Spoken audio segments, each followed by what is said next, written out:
Hey guys, what's up? It's Chaos Uchi, and I'm joined by Tabletop 24, Alan from Tabletop 24, and welcome to episode 2 of Law Runners.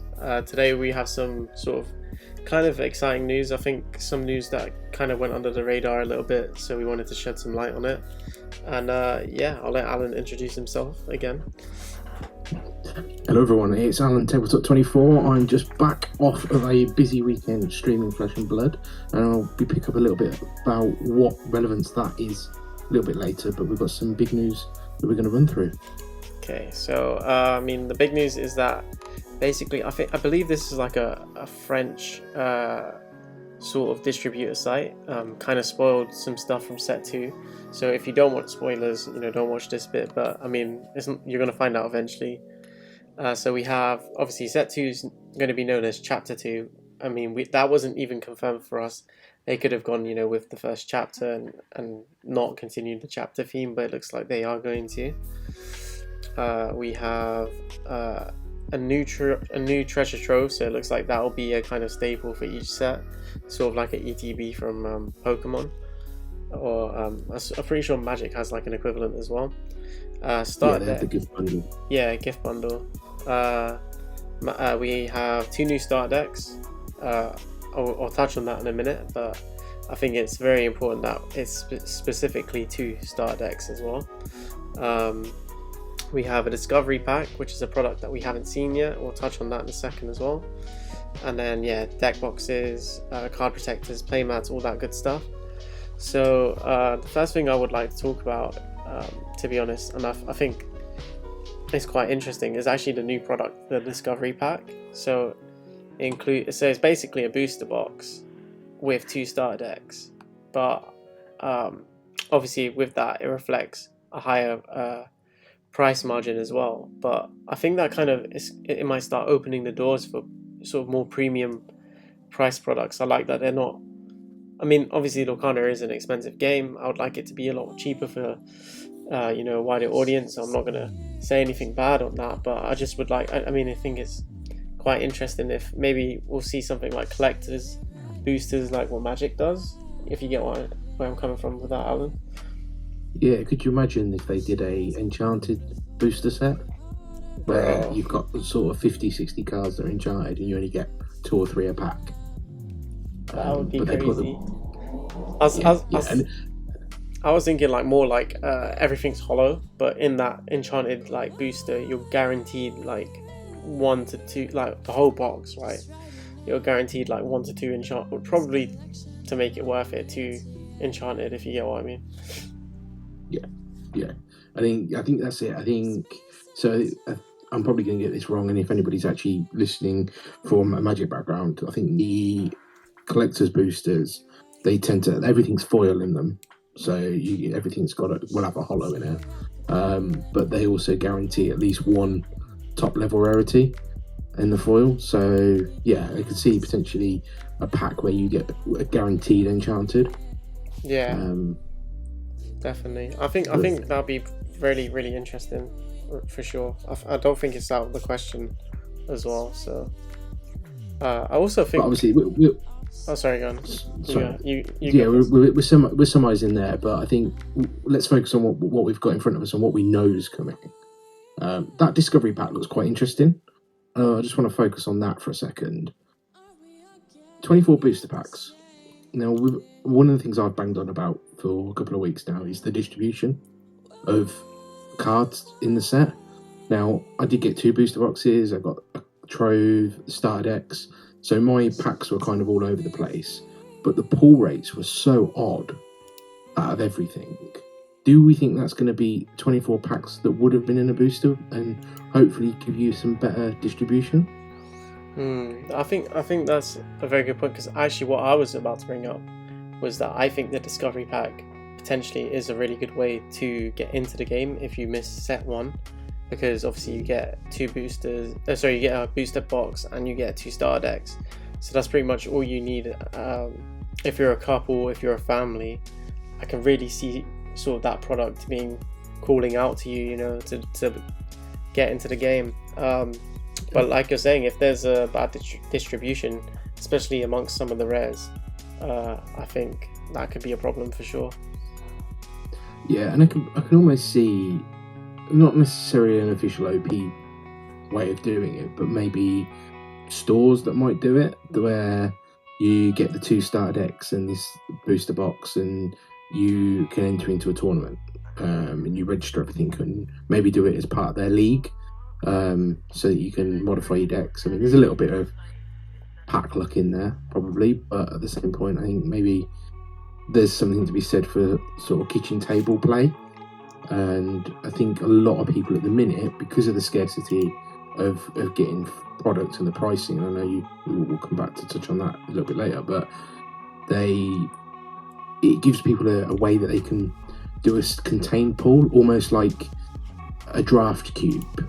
So for those that draft, where you've got a specific set of packs that enable you to replay the game almost all the time, it gives everybody a sort of even playing field. You go, right, out of these 24 packs, what can I do to these 2 starter decks? And sort of work together in a pair, or even, I mean, with 24 packs, you're going to be able to build more than 2 decks. So it'd be interesting to see. Oh yeah, I mean, you pretty much have. I mean, they're obviously not going to be the strongest of decks, but I mean, they might be. So that's why we're gonna sort of circle around here. But you technically already have 2 decks from starter decks, and then with the packs, the booster packs, you can probably build at least 1 or 2 more. Maybe not sort of individual decks, but types of decks where you take certain cards out and you rotate them. Obviously, if you get what I'm trying to say. Yeah, I mean, the issue there is probably going to be the off color, so the off ink. So with the 2 starter decks, the assumption would be that they're going to be 2 multicolor decks, which means they will be covering 4 out of the 6 inks. So the 2 inks that are not in these 2 starters might mean that the pool's a bit weak for that, if you wanted to really build onto it, which potentially means that you're going to have to get more product to make, let's say, for instance, the Amethyst isn't chosen in the starter decks. That actually means that when you're building these decks off it, you're going to need to buy more packs to get more Amethyst cards, potentially. So if you wanted to build something on that. I kind of have a theory that I think these 2 starter decks will be quite not powerful, but they'll be a lot more powerful than the set 1 ones. I think they've limited themselves to 2 so that they can concentrate more on balancing them 2. But also I think that they're going to need to be, because a lot of people are going to have, for example, a Ruby Amethyst deck. That seems to be the most popular deck at the moment.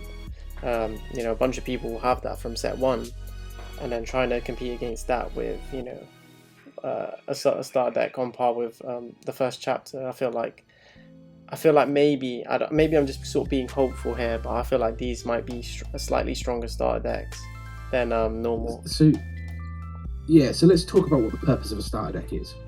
And for me, there's 2 purposes for a starter deck.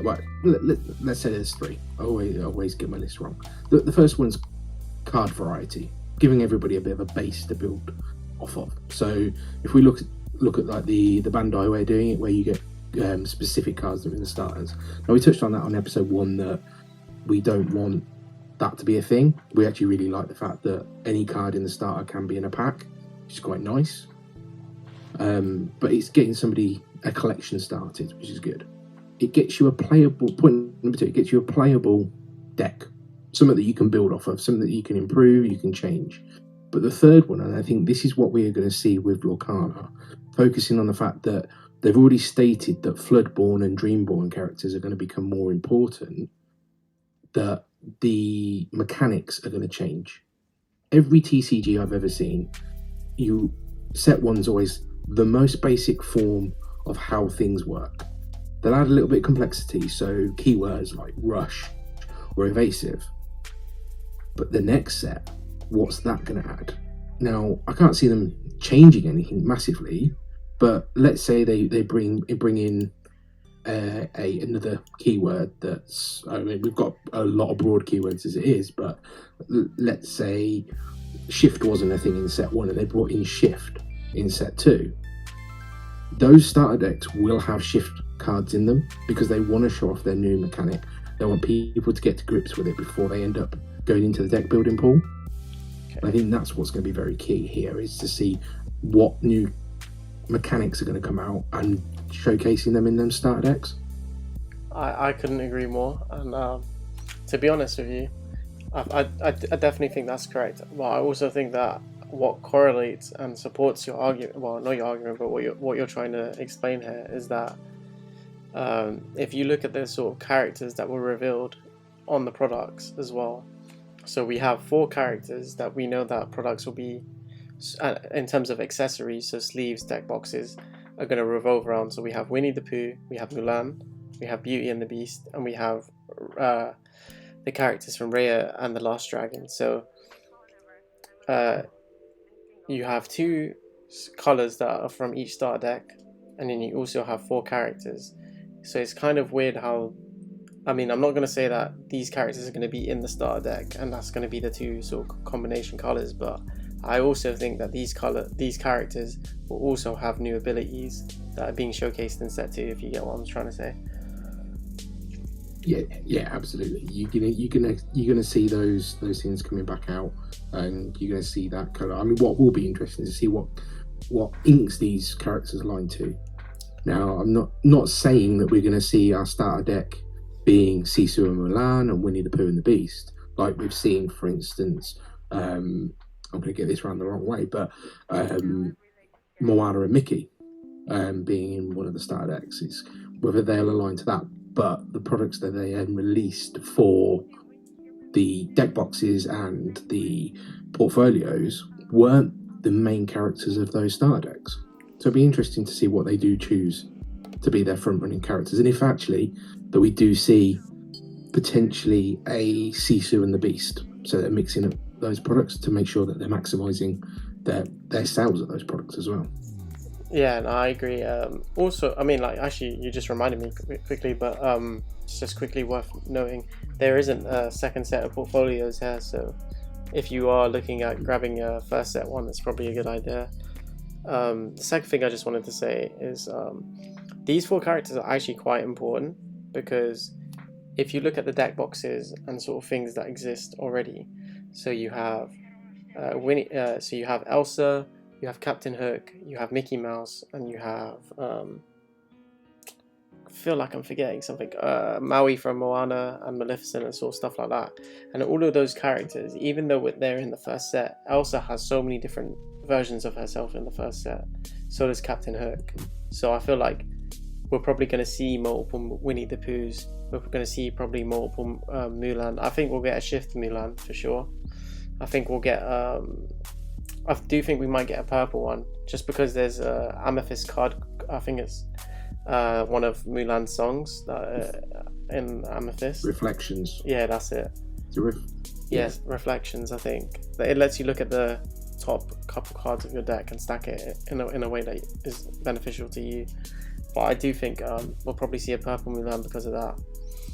And then maybe we'll see a Beast mode change, because we've only seen the Beast as the Beast, right? We haven't seen him in his human form as well, so it'd be interesting to see Shift work with that as well, if you get what I'm trying to say. Yeah, almost like for the want of a better, maybe a downshift. Yeah. So that it actually changes the mechanics. So you've got a Beast, let's say the Silver Beast that's on board, that's big, chunky, powerful, going to be challenging, and you shift into the Prince, the Beast's Prince, and actually it's a lower power character, but its effects are much stronger. So I think we could potentially see Shift in a different way. I think the only other thing that we've not seen is potentially ink removal. Ooh, I think that's something that we could see, and I think that would really disrupt the game from a high level play. And I think they won't mess with that too much. But when we think about One Piece, there's a lot in there that removes ink from your board. Well, in that it's in Don, isn't it? So there's a lot that removes that back. So maybe that's another type of disruption we might see as well. Yeah, it could be like So in One Piece, it's more like you minus your own, usually it's you minusing your own Don, right? So it'd actually be quite interesting to see like you having to picking up 2 cards from your inkwell, putting them into your banish area to get an effect to go off. Also, just the downshift thing that you just mentioned, I think one cool thing that you could do is if this character would be like removed by an effect, you would be able to downshift it back into that into like the base version of the character. I think that would be pretty cool to see as well. Yeah, maybe there'll be something that interacts with your graveyard a little bit more. So if this character's banished from play, pull this version from the graveyard, from the banish zone. Or if you've got a shifted character and the shifted character gets banished, then the underneath is still on the board. So you've almost got that sort of double hit that you need to remove 2 creatures.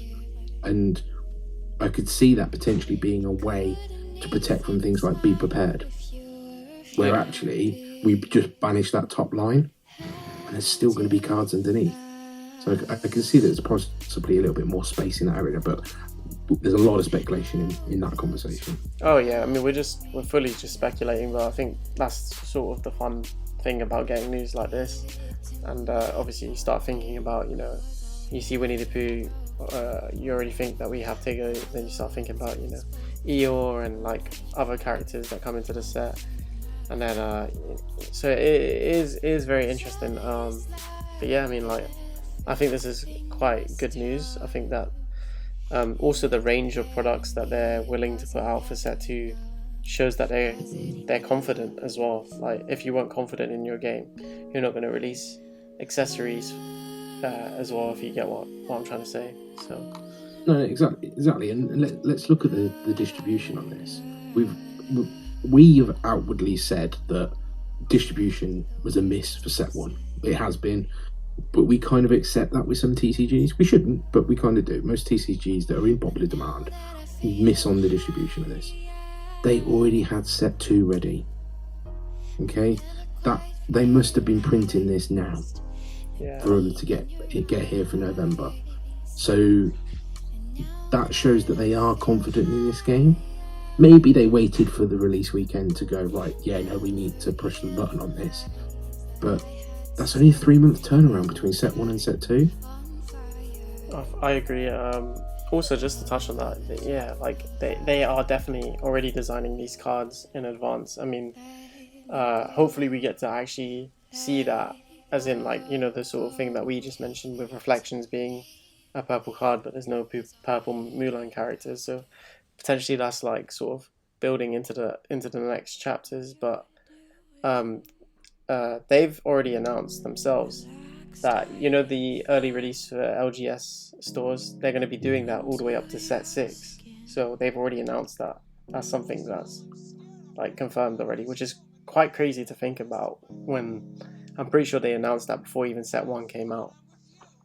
Yeah, which is great, and it's great that they're giving that support. I think it's muddied the waters a little bit with people trying to get hold of stock, but I think as these sets go on, they're just going to be able to hit the numbers a bit better.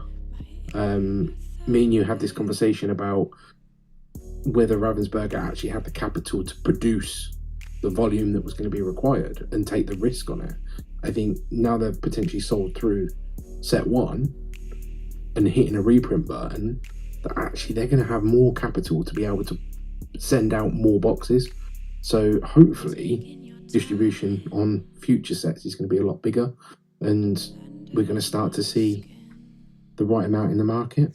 Yeah, they've announced also quite a big reprint for the first quarter of next year. So I think that's a good thing as well, to help future-proof the game a little bit, because there are going to be cards from set 1 that are staples probably for a while.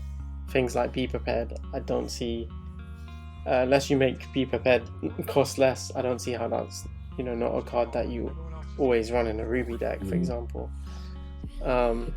Yeah, but that basically is sort of the news side of things. I don't think we have much else to say about it, except for set 2's actually, it's going to come a lot faster than I think we all are anticipating. We're in September now, and it's out in November 17th, so it's not that far away. And I think obviously more news will be on the way on that. I just want to touch on Lorcana, obviously with the big box stores being released, also is now up on Card Market, so that's great for, I think, a lot of people trying to get into the game. And I think now, as we've sort of come into a month of initial release from LGS stores, we're approaching territory where people are going to have to start, or not have to, but if they want to play a competitive deck, they're going to start buying product, basically. And I just wanted to go over some of the prices of each of the cards. So I've sort of picked 2 meta-relevant cards from each color, and then we can go over them and stuff. But we'll start with Ruby. So we'll go into Ruby itself. I think Ruby is quite an expensive color because both the Mickey Mouse and the Maleficent are very playable. And Mickey's sort of sitting. These are the German versions, but we have an English version around 13.22, and some UK sellers sort of hitting around the £17 mark. So I mean, it's not the worst, but I mean, it's still no, especially when you was looking at this when release first happened. Mickey was sitting at 40 quid a card. Yeah. On some places. And that wasn't somebody chancing at 40 quid. They were selling at 40 quid. Yeah, for sure. So I think, that drops. A, shows that product's getting out there, and B, shows that the market's sort of stabilising itself a little bit. Yeah, I think it's a little bit of column A, column B. Obviously, people are not going to get into a card game if they have to buy. I mean, some people can. Some people can throw, a crazy amount of money into anything, and it's fine for them. But I mean, I'm just talking about in general. I don't think most people would feel comfortable paying, £40 for for a playset of something, and then having to get another playset of something, if you get what I'm trying to say. So I think Mickey is definitely coming into the more reasonable range now.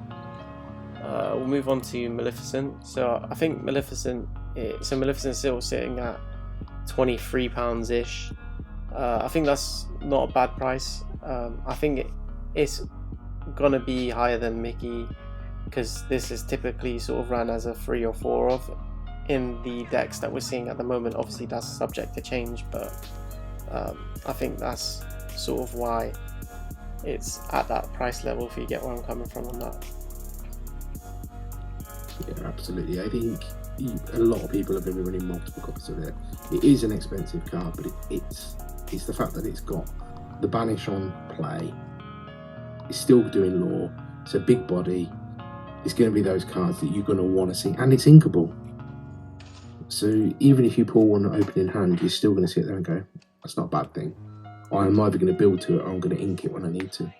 I mean, yeah, I think that's a very important point, because a lot of the sort of legendary cards or sort of bigger bodies are not inkable. So there's way less risk running this Maleficent versus some, like, for example, a Shift Dock to Faciliate, because if you don't see the smaller ones, you're not going to be able to shift, and then you might not even be able to ink all the way up to 7. So I do think this being inkable in itself helps with a lot with consistency, and I think we're going to start to see that a lot more in deck building going forward as well. We can move on to Rapunzel. So this is one of my favorite cards in the game. So Rapunzel's like a pretty good card. It's one of the best draw cards in the game because it's a 2-for-1. It's a body, it's healing things up, drawing you cards, and it's got 2 lore pips. So it makes sense that it's more on the expensive side of things. They're looking at 30, which I think is quite high considering how many copies of this card is usually run. So so far I've seen sort of people run anywhere between 2 to 4, but I wouldn't say it's as mandatory as people think it is. I think you can definitely find replacements for now.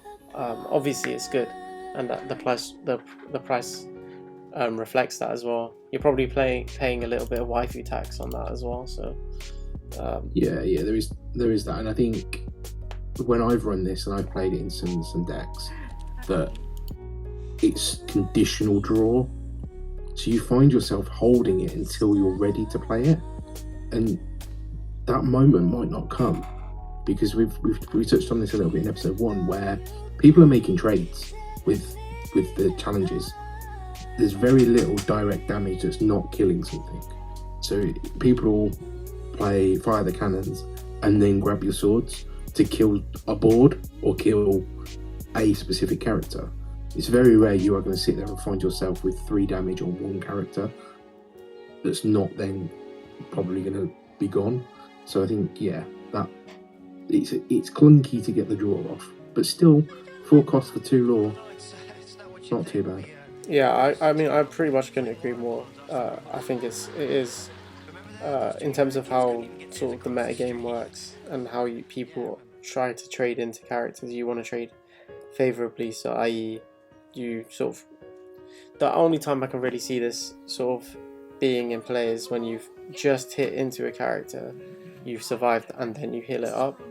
But because there's so much removal in the sort of more popular meta decks as well, it is quite hard to get this effect off sometimes. So that's why I said it's not. I don't think it's a mandatory 4 of. I do think if you have 2 copies of it, you're probably okay for now. But yeah, I'm still saying the OP combo with it is Smash and then Rapunzel, because you can control the damage then. Yeah, I do think that's pretty good.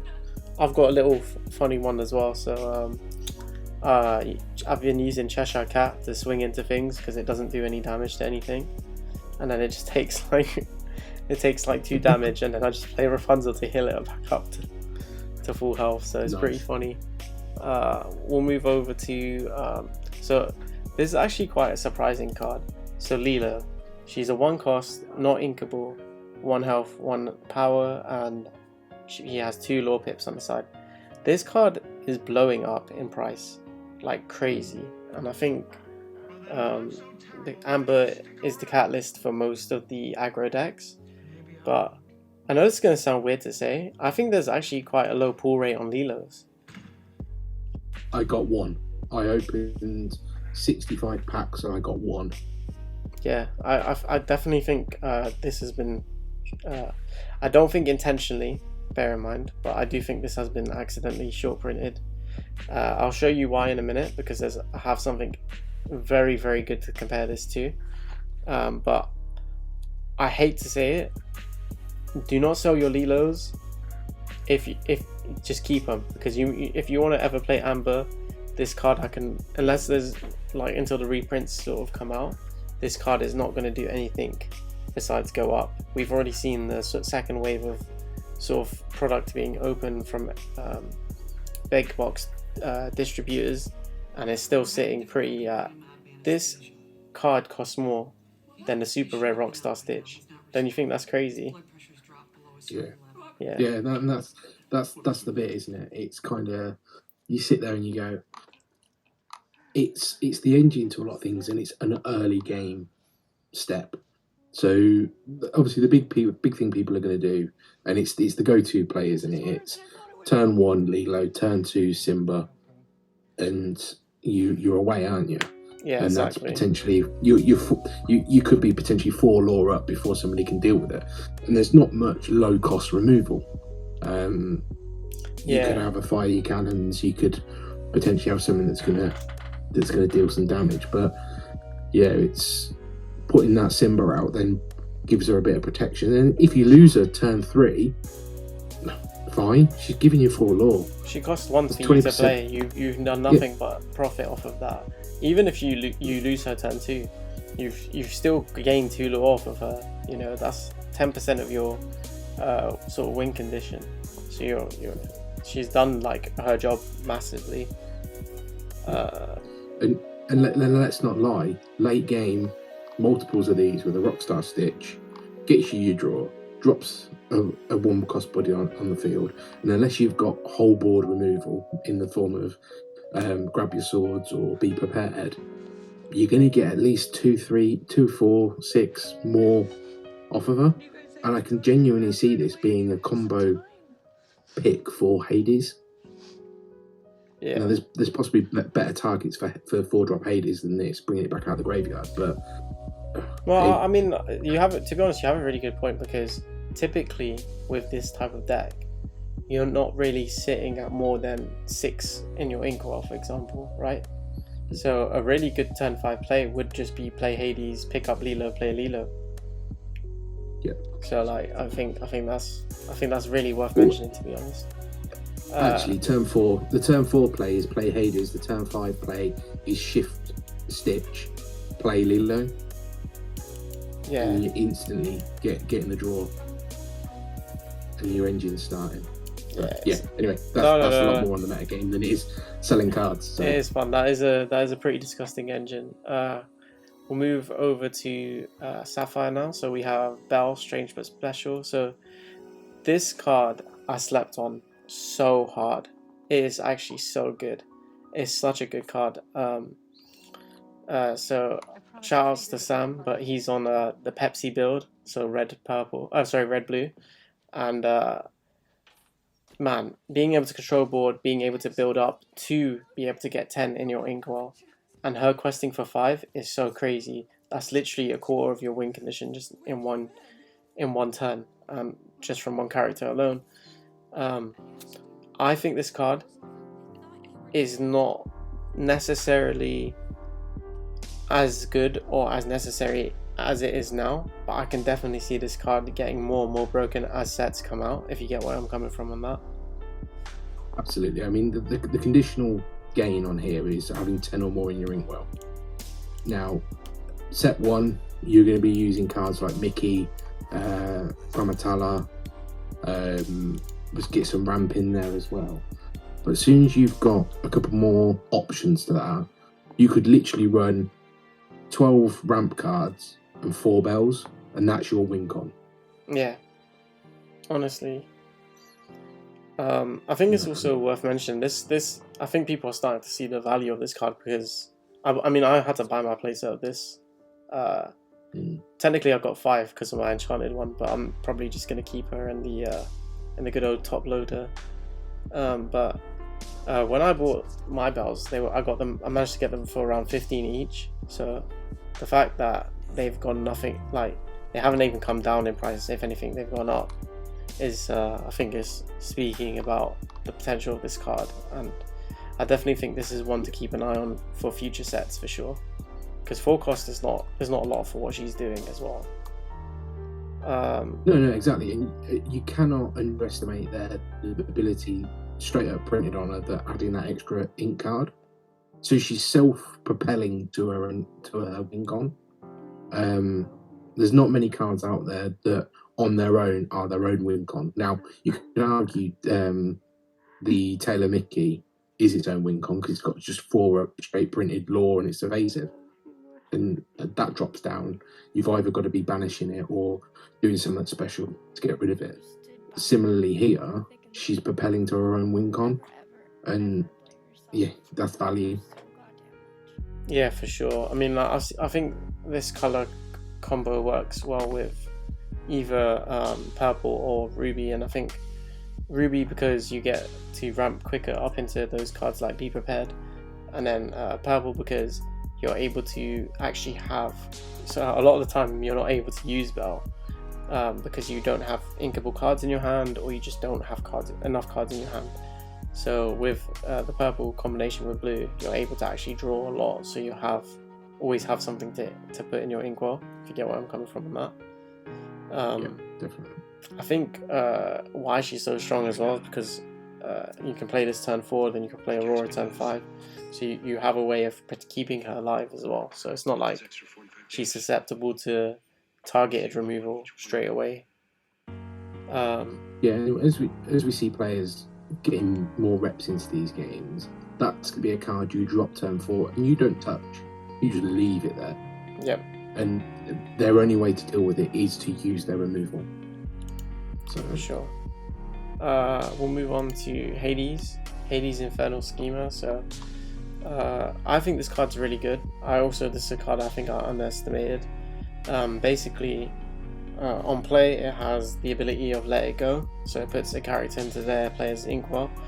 It's so blue and red sort of have the only permanent kind of removal that's just straight up. I mean, still technically, but obviously with still things have to be in range, whereas sort of blue and red just to go, okay, cool, that's gone. I think this card's balanced well in the sense that it doesn't have too much power, the 7 cost, and it's not inkable. So, but you are, because it's within blue, you're able to ramp probably to 7 within a reasonable time. And this card can change games. Like, honestly, it can. It's such a good card. And I think it's at a pretty okay-ish price. £15, £16 sort of price range for the English versions of this card. I don't think it's too bad. Yeah, but yeah, like I think that this card is just gonna probably start going up potentially soon as sort of people explore the meta a bit more and test other colors a bit more. But yeah, I think. Yeah. Sorry, go on. It also feel it'll also fill it in, and I imagine we won't seen it because it would have been in Amber. Is the Hades from Amber that it's the win con of that is basically +1 law for each villain you have.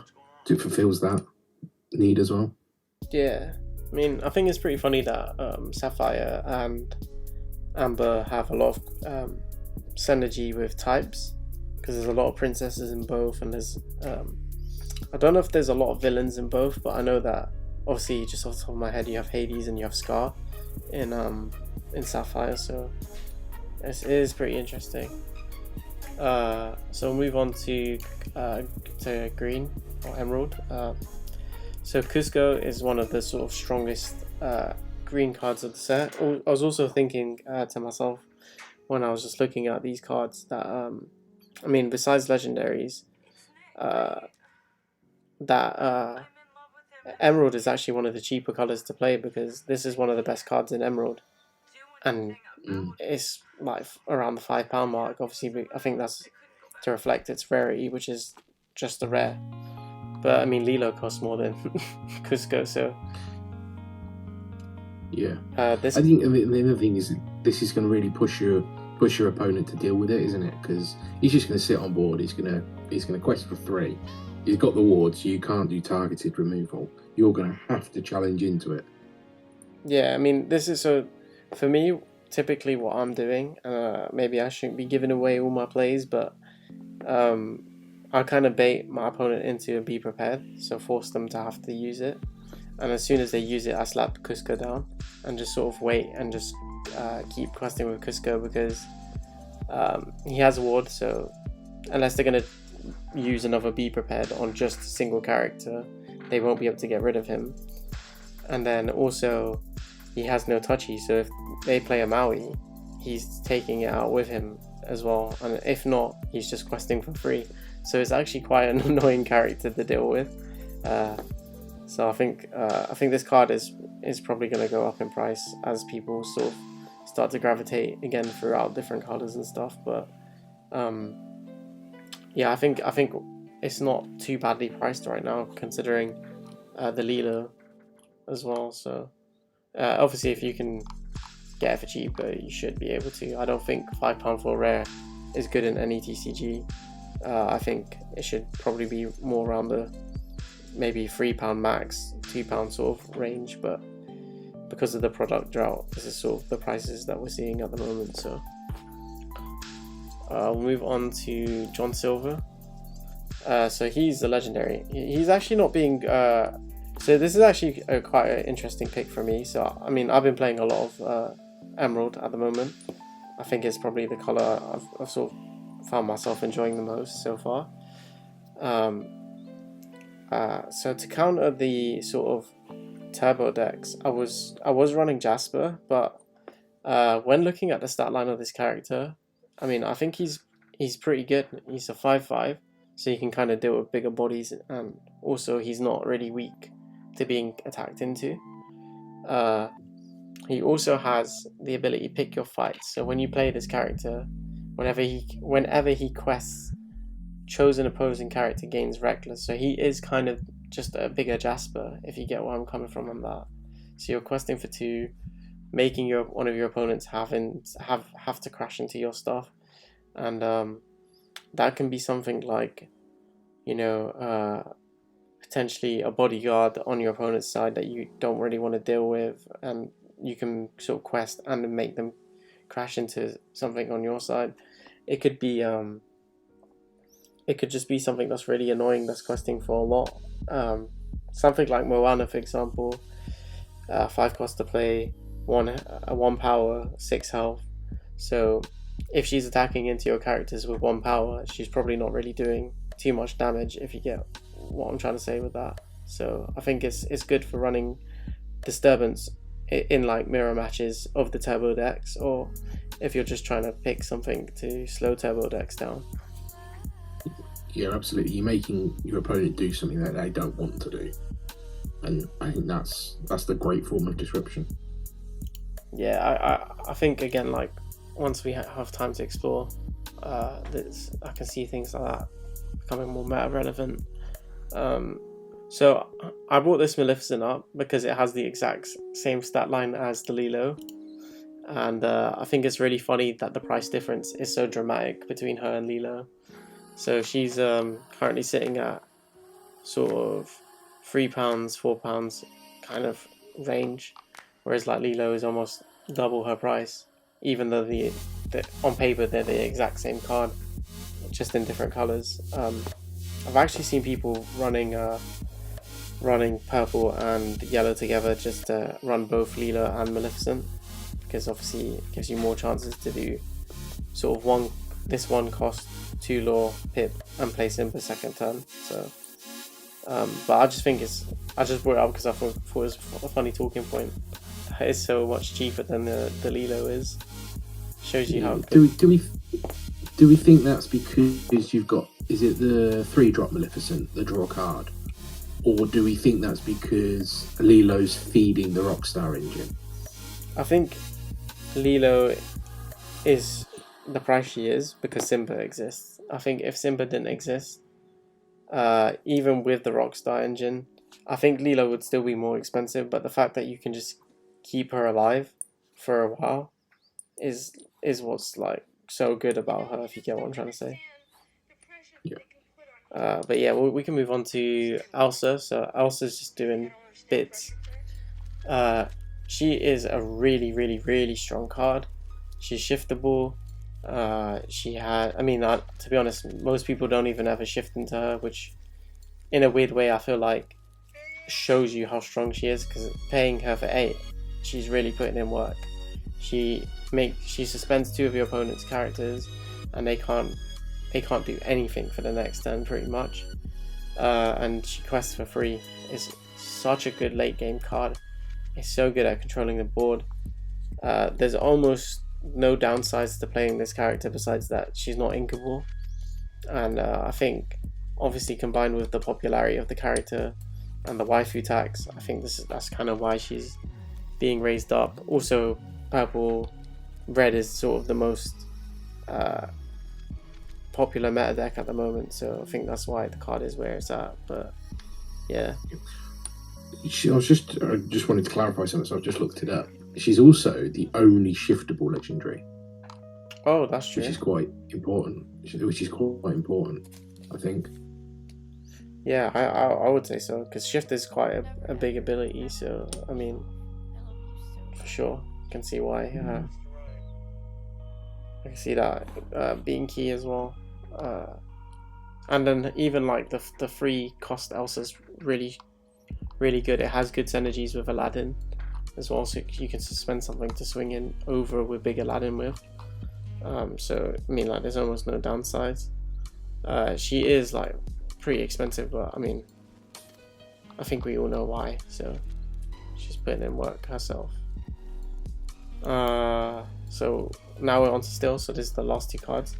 So we have Tinkerbell, Big Tink, very strong character, 2 really strong effects, and shiftable. So shift 4 on top of a Tinkerbell. has Rock the Boat. When you play this character, deals 1 damage to each opposing character. If you get to use this and grab your sword in the same turn, basically probably board wipes most people's boards. And then she has the ability Puny Pirate. During your turn, whenever this character banishes another character in a challenge, you can deal 2 damage to a chosen opposing character. So it is really good at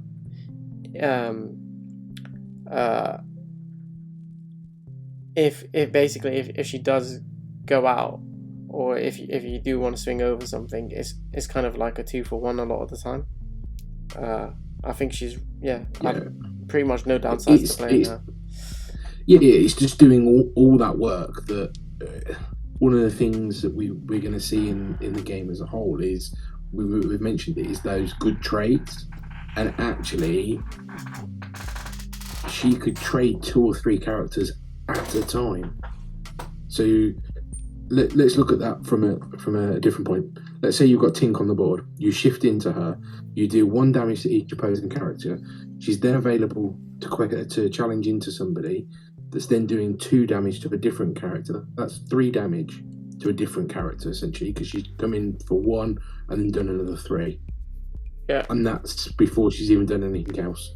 So that could potentially get rid of 2, maybe more characters on board. You pair that then with a grab your swords or something like that turn after. That could be brutal. Definitely. I also think it's like really good you can shift into her. And what you just said as well is why still is really good into the aggro decks, because the aggro decks are running quite low to the ground cards, so it puts them in range of still stuff. And if it doesn't, Tinkerbell helps with that. I think this is probably going to be a staple in still, even going into set 2. Because it's inkable as well. It's like really no downsides to running her. Her price though, I mean, it's kind of high for a super rare. The UK sort of prices are sitting at like 12, kind of 12 to 13. And then the last still card, so the double-edged sword card, A Whole New World. Obviously it's good for the mill deck. It's good for the sort of Rockstar Stitch, Amber Steel board spam deck as well, because you can get Ariel in Amber to sing A Whole New World for free. So you have all your ink for that turn still available to play stuff off for Rockstar Stitch, and then you have a whole new hand to be able to actually have characters that are 2 cost or less. It's quite an expensive card. English copies are sort of sitting around £6 to £8 really. To be fair, in what I've actually pulled quite a lot of Whole New Worlds, so I don't think availability is the problem. I just think it's probably a 4 of, and a lot of people probably want it for that reason alone. Yeah. I think you're not wrong there. I think I only got 1 out of my packs, so I don't think there is a distribution problem. I think I just got unlucky. I'm still sitting on this card going, I'm not sure I like it. Now, I think the strength of this card is with you playing the Rockstar engine against Amethyst. Because Amethyst wants to draw cards and it wants to sit on cards. Playing A Whole New World just disrupts that, whilst giving you that boost back. For sure. And like you've just said there, at the right time, playing Stitch with Ariel with A Whole New World. Again, that's conditional, it's combo. You could be then dropping 4 or 5 characters on your next turn for that 2 or less, and actually annihilating the board. Your deck. It just put you in that range that you could end up self-milling. But I think, the strength is going to come from this is hitting that Ariel, hitting that Whole New World, getting rid of that hand that they've sculpted to do it. But on its own, I don't like it, because card advantage in this game is massive. Having more cards to ink, more cards to play, being able to select what you're bringing out, I don't like the idea of giving them back cards. Yeah, I agree. So I've actually been playing a lot of Pixelborn recently, and I was playing purple red against Josh on Amber still, and there were quite a few times where he would like play a whole new world, and because I have Ursula's Cauldron, I have Magic Mirror and stuff. I probably had 2 Be Prepareds in hand, to be honest, ready to blow up his board, and then it feels bad, I'm throwing 2 of these Be Prepareds away, and then it draws me. Oh look, I've got an Elsa now, and I've got a Maleficent, and I've got an 8-drop Mickey, so I think because this card exists, sort of purple and red have to play higher and more 4-ofs, because if your hand does go, you do need other options to be able to control the board, to be able to win. But at the same time, making your opponent draw 7 new cards can mess you up way worse than you ever thought possible. I mean, when I had this in hand, because I tested this, the sort of Rockstar Stitch Steel deck out as well, it felt really bad a lot of the time to even want to use a whole new world, if I'm being honest. We've got no hand reveal yet, have we? Where we're looking at our opponent's hand. No, we've got the ability to make people trash cards from their hand, but we don't have the ability to look just yet. Yeah. So I think maybe if we get that ability, a whole new world comes into it. I think maybe where people are jumping on a whole new world is from Pokemon. This is pretty much Professor's research. Yeah. There's no 2 ways about it. Now, in Pokemon, playing a Professor's research is absolutely game-breaking because you're trying to craft this hand that works really well with what your deck's doing. And in Pokemon, you can play a lot more of your cards out in a turn, then drop Professor's Research, fill your hand back up, and force... Well, it's not Professor's Research that forces your opponent to discard, is it? But there's another card that allows you to do that. Marnie was one of them, where it would make your opponent discard their hand and draw. Yeah, there's a worse one now called Iona. It's like Marnie on crack, but yeah. I mean, I 100% get where you're coming from. Hand disruption can definitely be a good thing, but the problem is, in the first set, to be honest, that's you did say a really good point. Maybe this is a good card 6 sets from now, because maybe people are on. I mean, this is very wishful thinking from me, but maybe people are regularly on 7 cards in hand, or something like that. But at the moment, because it's so top deck sort of focused, unless you're playing purple, even then you might still just be top decking with purple. You're just giving someone a whole new hand is just so bad. Like I don't think it's a good thing just yet. Or your sticks. Yeah. And the other flip side of that is when's a good time to play it? And the good time to play it is once you're only card in hand. How often is it going to be your only card in hand unless you're top decking it? Because even I was just trying to think about ways that you can make this good, and I was thinking about, okay, maybe you can play it with like You Have Forgotten Me or Sudden Chill, but even then you can't set that up. You just have to hope you draw into it off of your whole new world, if you get what I mean, because you discard your own hand too, so it's just like I mean, maybe is it the purple Jafar that's stronger for each card in hand.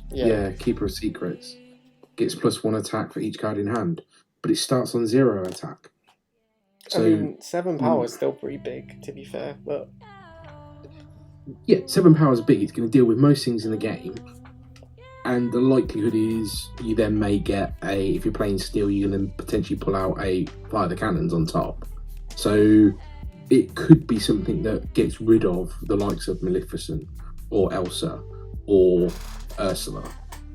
But so my question is, even then, why not just play Let It Go or Hades or your own Maleficent or Dragonfire, So I feel like I get where you're coming from. I think maybe we're just trying to justify this card too much. I think it's just too combo reliant at the moment.